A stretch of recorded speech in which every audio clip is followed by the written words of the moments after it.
And welcome to this special early bird edition of Conversations. I'm Jeff DeForrest. Very happy to have you guys with us. We've all caught the fever, Final Four fever, and we couldn't have a more distinguished gentleman to discuss what may transpire coming up on Saturday and the following Monday as we decide the National Basketball Championship with four heavyweights slugging it out in the ring. We welcome a gentleman who's been to the Final Four a couple of times with two different teams. It was the first, I think, to take five teams into the tournament. Had a long, successful run at a variety of different high-end basketball institutions. We welcome the great Lon Kruger to the program. Lon, how are you? Good to have you. I'm on my second cup of coffee, and I'm on East Coast time, and you look fresh as a daisy out there. I feel good. No, I'm doing great. Appreciate the opportunity to be with you. What a great time of year. And as you said, four heavyweights in the championship round. So it'll be fun to watch. People were complaining maybe that there were no Cinderellas. I think this more than makes up for it, having these four teams in there. And we were talking just before you came on about highly unusual. I don't know that it's unprecedented, but I remember you'd see like an Indiana team under Bobby Knight, and they had 30 wins, and you thought, oh, my God, 30 wins. And all four of these teams that are in the configuration for the Final Four are in excess of 33 wins this season. That's a pretty hefty number, Lon. That's a huge number. And all four have had great years. Each of them, coming in, playing well. Auburn maybe a couple, 3 weeks ago was not hitting on all strides, but through the tournament they have. And, of course, Duke and Florida have been on huge rolls. Florida dodging the bullet a couple of times in the early rounds with great comebacks. And, of course, Houston been so consistent, with the way they cover people and they're the type of team that people hate to play against because you get nothing easy. You have to earn everything, and becomes a real grind, and they're good at it. Oh, and they've been brilliant and well tested throughout the tournament. Probably had the toughest road to get to the Final Four. What's it taste like when you're going? And then we'll get into some analysis on these individual matchups here, the two games that we're going to see in the semifinals. But you had a couple of opportunities to go. They were many years apart. 94 went with the Florida Gators, and then later on, 2016. With the Oklahoma Sooners. Is there a taste, a thirst for it? How does that feel when you get the opportunity to go? And what's your feeling, and how much did it differ the first time and the second? Yeah, it's a great taste. And you're so happy for the players and for the fans. Florida had never been to a Final Four in 94, and to see those fans enjoy it. And we were fortunate enough to have the Sweet 16 Elite Eight game in Miami. So a lot of Florida fans were easy transport for them. So that was great. And then, of course, at Oklahoma with, Buddy Hield and company, just a great group of guys and had an outstanding run. But again, it's fun to see the fans enjoy it. And those are memories for a lifetime for the players for sure. So it's like opening at Christmas time. You much more enjoy seeing your children open their packages than opening your own, and that's kind of the way you feel coming out of those Elite Eight games. All right, let's get down to the Final Four here, and then we'll elaborate some more about some of the things that you experienced during your coaching career, brilliant coaching career, Hall of Fame coaching career. Talking with Lon Kruger here on the program. All right, a matchup that is of great intrigue. Both of them are because they appear to be extremely competitive games. You mentioned Houston and their matchup against Duke. Duke has been dominant through the tournament so far. I mean, beating Alabama by 20 points in a game that maybe even wasn't that close, certainly is a tremendous accomplishment and an indicator that they're ripe and maybe deserving of being the favorites in this game and to win it all. Houston, you were a guard of great accomplishment. What was worse than that guy that could follow you all over the court like Velcro? And even when you're alone in the corner there, a place that you never even take a shot from, he's right in your face. That suppressing defense that Kelvin Sampson plays is pretty incredible to watch. And they have just enough shooting maybe to be able to get by some of these opponents. Is Houston's offense enough to compensate for what Duke does at both ends of the floor, where they enjoy, I believe, the number one rating in the Ken Palm adjusted offense and defense and have phenomenal numbers in what appears to be a very key stat? Is Houston's offense efficient enough, strong enough to pull out a victory in this game against Duke? That's the question. I think with Duke, you've kind of got the standard. They're going to be at this level, and they're going to do it for 40 minutes. And there's not a lot of highs and lows. They're just going to keep being very consistent on both ends of the floor. I think for anyone to beat them, they're going to have to be at their best. Certainly, Houston's going to play great defensively, and they need that night when shots are going in and they're hitting on all cylinders offensively. Certainly, it can be done, no question about that. But the odds are that Duke's going to be there throughout, and Houston probably is not going to quite have that consistency on the offensive end. Of course, anyone can step out there and do it on a given night, and Houston's capable of that. But Duke certainly sets the bar very high. Mention all school versus new school, and curious to get your thoughts about which side you would rather line up on. You got Kelvin Sampson. He's dissatisfied with the way his team is practicing, and I don't know if this is politically correct to refer to this drill as a suicide drill, but no doubt you've run many and mandated many in your career as a coach. Torture, I don't know. Is there a bigger form of torturous exercise, Lon Kruger, in your opinion, than the so-called suicide drill, where you run to the free throw line back, midcourt back, other free throw line back, baseline back, and now you're doing 20 of those at the end of practice? Was that not Marquis Desaad to make a team do that? What Kelvin Sampson did because he was unhappy in practice. Yeah, Houston knows who they are. They're proud of doing that. Those players, Coach Sampson, Kelvin's got that culture established so deeply that those players are doing it, and they're doing it happily, and they're realizing no one else is doing this, and that's why we're going to win. That's what Kelvin is selling, and those players buy into it, and it's a great culture, and those players expect to win because their culture is a little bit different from others in the Final Four. All right, John Shire on the opposite end. Things aren't going so well in practice. He's not going to be Danny Hurley, kick a ball through the ceiling.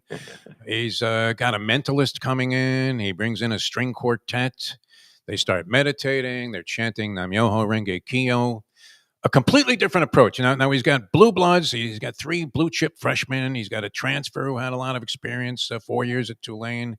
And he's got, among the freshmen, Cooper Flagg, a generational player. Everybody loves a guy who is willing to submit his great talents and fit in and play in perfect symmetry with a team.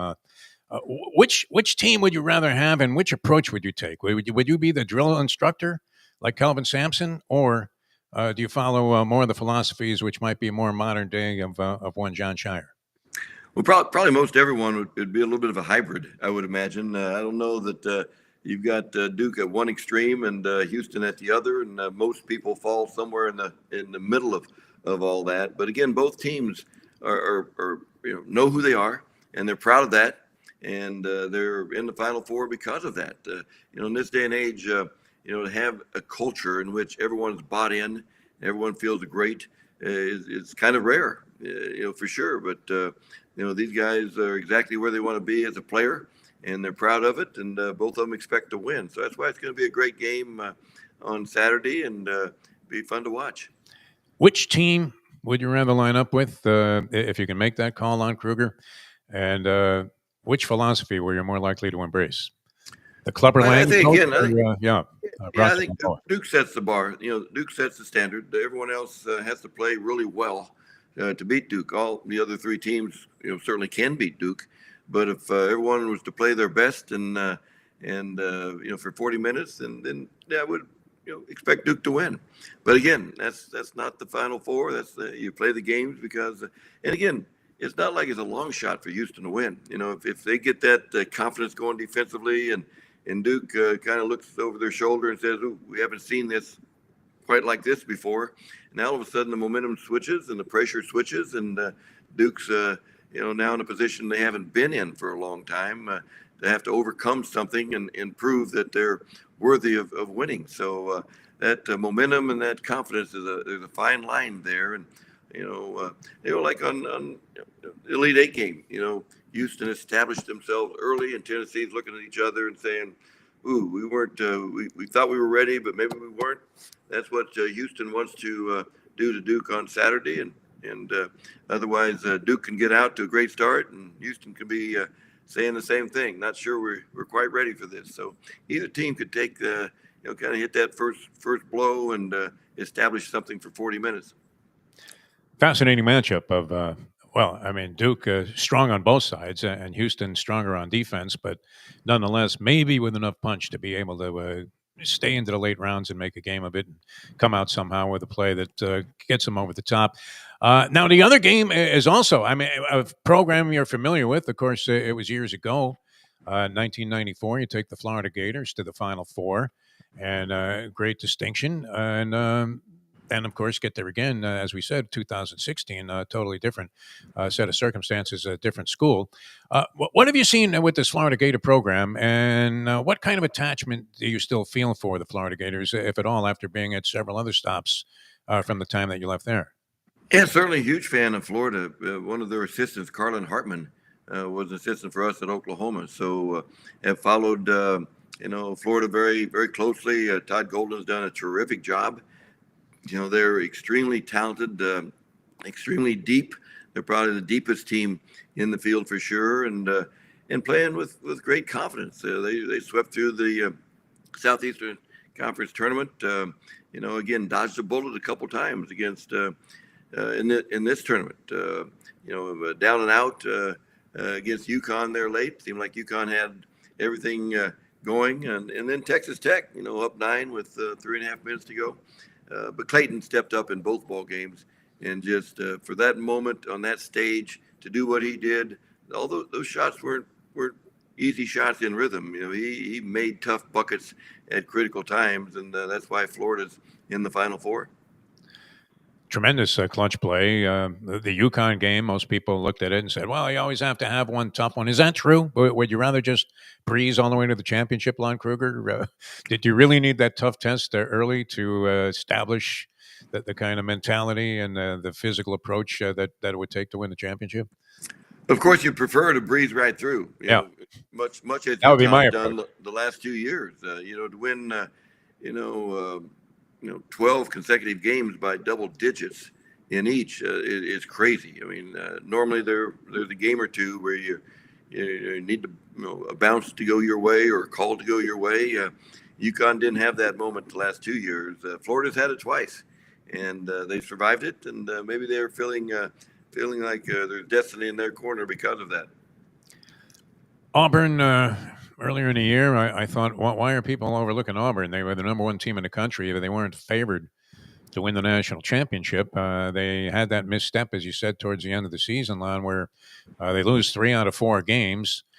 I thought when I was watching Auburn in a post-game celebration, I guess all of these are loaded and laced with exuberance and enthusiasm. But I'm looking at Bruce Pearl, and I thought this coach has maybe the greatest attachment I've seen to his players demonstrated in these kind of celebrations that I've ever seen. And we're seeing a lot of them, and they're getting more and more elaborate with champagne being splashed in the locker room and people jumping up and down and crazy dances. I don't know how heavily you got into those exotic dances with your players, but it seemed like they had an incredible bond. And then they went on that losing streak, and people kind of, I don't know that they counted them out. They still ended up being a number 1 seed. But they could not have been more impressive in their dismantling of Michigan State in this Elite 8 game.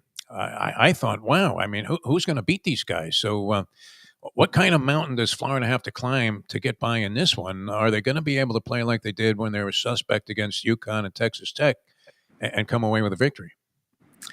Well, Florida have to play well, no question about that. It's hard to win a game at this stage if you don't play well. Because again, you can't just bank on the opponent, playing a little less good basketball than you. You have to go out and take it. You have to go out and earn it. Florida has done that against Auburn already this year, so they know who they're playing. Fellow Southeastern Conference opponents. But again, to your point, I think Auburn they look refreshed. Through the tournament, they answered everyone's question about are they playing well enough, and certainly they have. And they're big and physical, and Broome, of course, is outstanding and playing his best basketball, it appears, right now. How do you go about when you see the performance of Clayton in the clutch there in that last game against Texas Tech, and you're coaching against the Florida Gators in this case? You're sitting there with Bruce Pearl's Auburn lineup. Oh, do you go by the philosophy, Coach, of hey, we have to take their best player away? Certainly, they have an excellent supporting cast, as evidence. Maybe one of the more well-rounded teams that you have left in the Final Four, the Florida Gators. But what would be your specifics? I mean, if you were going to try and dissect this Gator team, do you put an overwhelming amount of attention on Clayton, or how would you defense them? Well, throughout the 40 minutes, they've got so many weapons. You can't cheat too much on one guy because they've got many others that can step up and hurt you. Now, late in the game, you know the ball's going to Clayton at this point. So at that point, maybe you try to deny him the ball back, maybe double, get it out of his hands, not rely on him just missing shots because in those two, barn burners, he didn't miss. He hit every shot he needed to. So maybe late in the game, you change your tune a little bit, but throughout the 40 minutes, they've just got too many weapons to cheat too much on one guy. Back in the day when you were playing at Kansas State, could you have ever seen yourself coming from underneath the basket, running out to about 23 feet away, and then hoisting one up with a turnaround jumper, or would you expect them to immediately be yanked from the game no matter what the circumstance? That was an unusual look to it. He got in the paint and looked like he maybe stuck a little bit, and then he backs out. And probably even he didn't expect no one to follow him because when he was backing out of there, he was probably a little bit surprised that he came as open as he did. But to his credit, jumped up there and knocked it down with, again, all the momentum going away from the bucket. Absolutely not an easy shot, not one you practice every day for sure. Which composition would you rather have? Which team would you rather take into that ball game if you were given a choice to coach either side? Well, I think Florida's got the deeper roster. They've got the size to combat Auburn's physicality inside, and Florida's big guys move the ball so well. They're kind of guards and big bodies in terms of making good basketball plays, and again the guard play. I mean, the way Martin, they all shoot it so well.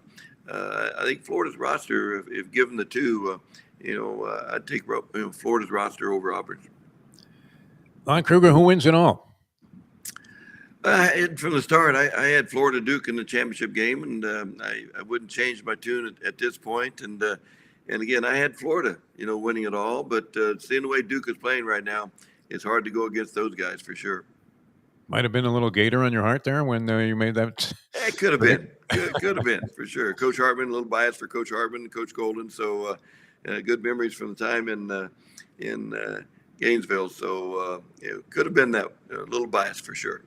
The coaches, naturally, as you're quite accustomed to, draw a lot of attention because they're the constants with a lot of these programs, although the turnover ratio certainly has been ratcheted up exponentially. This tournament was like an NFL coaching carousel, and you never knew who was going to be next going somewhere else. And yet coaches would dismiss this. I don't know how you feel about it. Probably being the humble gentleman you are, you would probably say, listen, we don't play the game. We just send the players out there and try to put them in a position to win, the standard line that you would get from most coaches. But how much should we pay? How much attention should we pay to coaching matchups? And when you are coaching in any game, and especially one of these games, how much attention are you paying? Are you getting constant reminders from your assistants? Hey, he's going to do this. He's going to do that. How much of a chess match, as they would put it, supposedly is this? Yeah, you got four coaches that know their teams very well, and four programs that where the players are just appear to be totally bought into what's going on. So I think each coach is going into this with a great amount of confidence. Obviously, Coach Sampson is the only one that's been there on a semi-regular basis as it goes to for Final Fours. But the other three guys, love their teams. They've done a terrific job. They know their teams very well, and I don't think the coaching will be the reason one team comes out of this as a champion. I think the players making shots, doing what they've done all year. The team that can kind of establish their respective culture is probably the team that's going to win in the end. Bruce Pearl, he's had his share of controversy. I guess it's be minor. I mean, what he was accused of doing, in terms of these recruiting violations that he always seemed to be in a jackpot for, where he's texting a kid. I mean, now the kid, you show up with your agent and, you're saying, "Hey, I got 1,000,004 from Texas. So what do you got for me?" That's the new way of recruiting. What are your thoughts about Pearl? Because he's been somewhat, I don't know that you would say he was an overwhelmingly controversial figure, but what contact have you had with him, and what's your thought about Bruce Pearl and the job he's done bringing Auburn to this point? Yeah, his record's well documented. Everyone knows he's kind of a guy that extreme confidence, very proud of what he's accomplished. Again, gets great results from his players. I think as a coach goes, that's what you're after. Get your players to play as well as they possibly can, and Bruce has done that. At more than one stop. So again, the controversy associated with it. Each to their own as it relates to that. But this day and age, it's a different game. It's a different game, different set of rules, and Bruce has certainly succeeded in a huge way throughout the year. And John Shire, in a different set of circumstances. I remember I was just getting started in the newspaper field. I was trying to get some interviews with people I thought were significant in sports. And my first interview was with Gene Bartow, the year that he took over from the Wizard, John Wooden, with UCLA. And Bartow wasn't well known. He wasn't a huge popular figure where everybody had awareness of him. He turned out to do a very good job, and he put the University of Alabama Birmingham on the map as a basketball school. But he was crucified, Lon. Maybe you can relate to this. Some of the places you've been. When he came in, I think he went like 25-4 or something his first year, and wasn't good enough to match up with the Wizard. So the point being, following in the footsteps of a legend is never easy. So how relatable is the job that John Shire has done, and what do you think? He's put his own slant on the program. We've seen a few things, but how difficult of a transition is that to take over for a guy like Coach K, legendary coach, most accomplished ever in terms of wins, and then have to continue what would be an enormously high standard, without stumbling long enough for the people to say, "Hey, maybe we need a different guy." Extremely difficult, and probably doesn't happen very often successfully. When you think about those that established themselves as maybe the best to have ever done it, very seldom does someone step in and have the smooth transition that John has had at Duke. It's phenomenal. Again, the expectations are so high, and he's not blinked. He's been his own guy.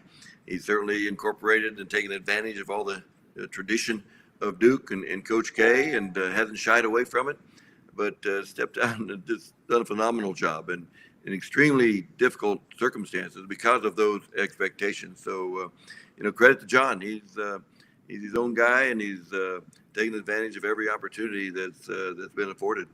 A couple more things, Lon Kruger, if you don't mind. I know it's early there.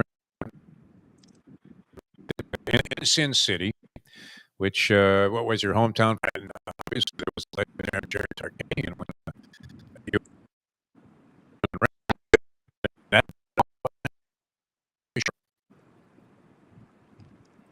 Jeff, you're breaking up, and now you're frozen, so I'm not sure if you can hear me.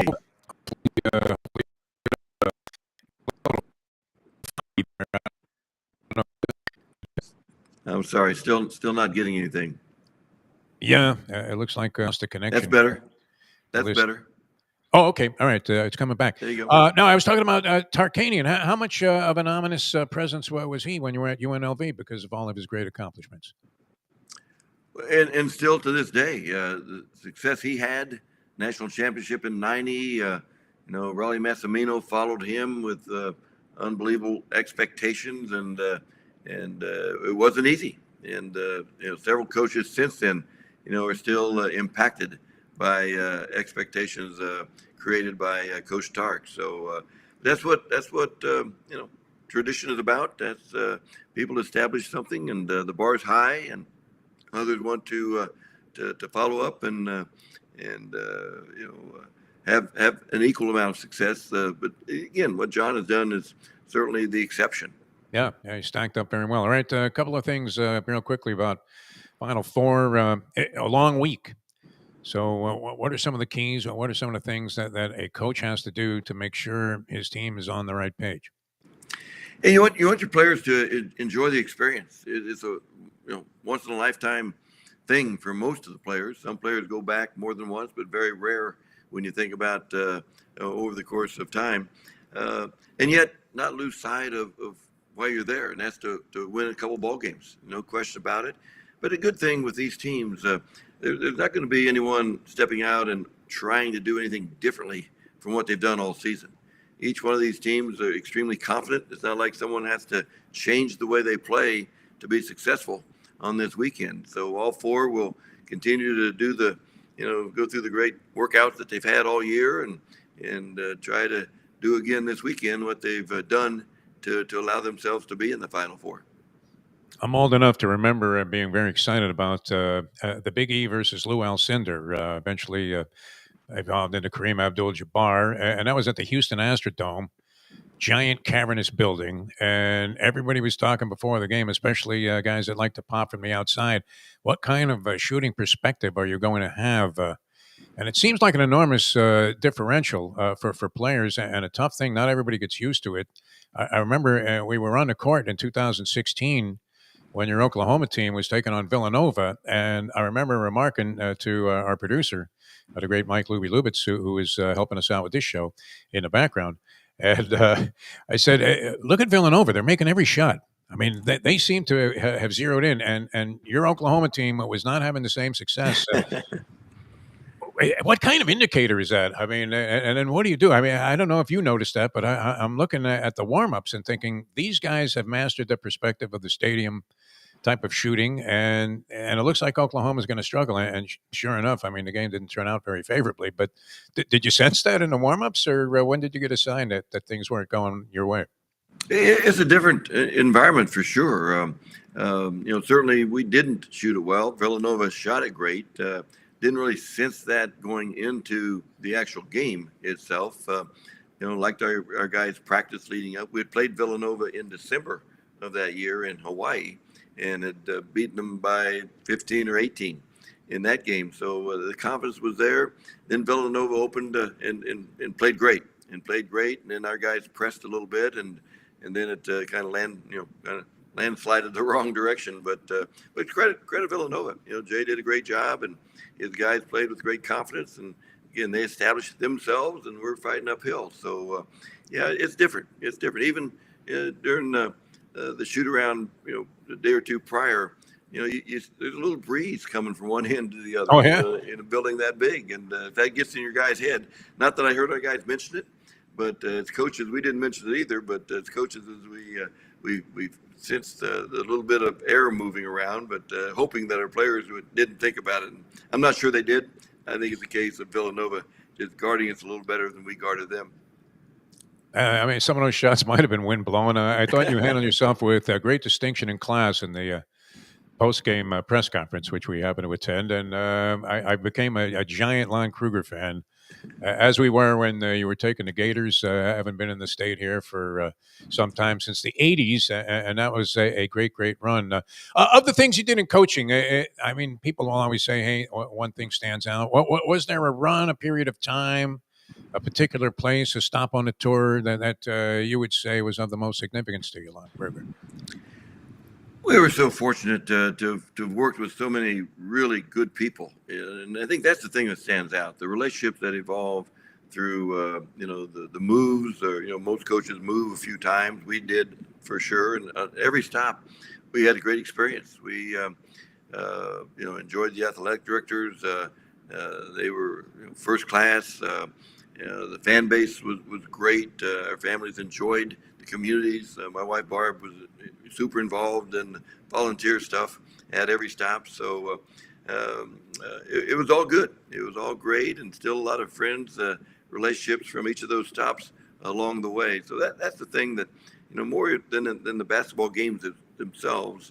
It's the people and the relationships, and it's a different world today. I think relationships are not as much a part of it in most programs today, with the players moving year after year, and and it's a different world altogether. But certainly, we'll recall the relationships as among our best memories. Would you feel comfortable in today's NIL infused environment? Well, I think we would figure it out. I don't know if we would prefer today's environment over what we had for 47 years, I guess. But and I don't think coaches today are enjoying actual the profession as much as they did. You're dealing with young people, agents, families that are motivated differently. It's so much about the NIL dollars. First, second, third in terms of priorities are the dollars. And it's not so much about relationships. It's not so much about, what is my role going to be? Is this coach going to be able to develop me to my potential? Those aren't things that are discussed. And one of the things that's not discussed very often are the academics. It's rarely brought up in most cases because that's not what the prospects, the agents are interested in. It comes back to the money, and if a school doesn't have good NIL dollars, it's a tough job. That's basically what it comes down to. Certainly has changed the way the game is being at least assembled, if not contested. All right. Well, Lon, you've been very generous with your time. Thanks so much for getting up early with us. What are you going to be out watching this tournament all day in Las Vegas? Yeah, we'll do that. Yeah, the Crown tournament's in Vegas, and had 4 really good games yesterday. We'll have 4 more good games in the first round today, and then we'll get to the weekend where we have a championship with the Crown, but the semis and the finals with the NCAA. So it'll be a great week of basketball. Yeah, and a great place to be for the Final Four, I'm sure, too. Well, you taking in one of the casinos just from an observatory standpoint, or Now, how well, do you watch? with the Crown tournament that's here, that Fox has put on is at MGM, at the Garden Arena. Then the semis Saturday and the final Sunday are at T-Mobile. So it's a good week of basketball. So we'll catch those games in person, and we'll catch. This will be the first time I miss the Final Four in 40 some years. So it'll be a little bit different viewing it on TV, but that'll be good too. All right. Well, we're glad you have a place for the Gators in your heart still, and Duke winning it all. So, Lon Kruger, great having you on the show. Thanks so much for being with us. It was really a pleasure having you on this edition of Conversation.